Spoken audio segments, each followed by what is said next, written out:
வேலூர் மாவட்டம் பரதராவியில் போராட்டத்தில் ஈடுபட்ட மா விவசாயிகள் 50 பேர் மீது வழக்கு பதிவானது செய்யப்பட்டிருக்கிறது. டன் ஒன்றுக்கு 4000 மானியம் உள்ளிட்ட கோரிக்கைகள் கடந்த 16ஆம் தேதி வலியுறுத்தி போராட்டமானது நடைபெற்றது.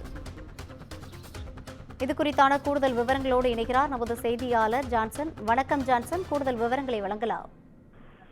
வணக்கம்.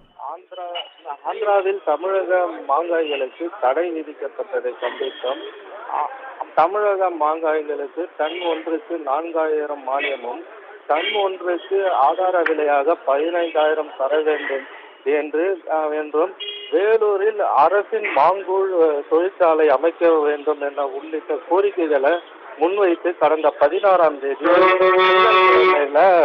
தமிழக ஆந்திரா எல்லை பகுதியான வேலூர் மாவட்டம் பரதராமியில் மாங்காய்களை டிராக்டர் மூலம் கொண்டு வந்து கொட்டி சாலை மறியலில் ஈடுபட்டனர்.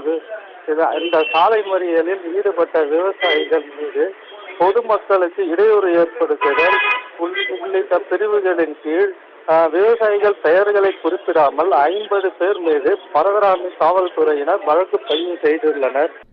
கூடுதல் விவரங்களை வழங்கியமைக்காக நன்றி ஜான்சன்.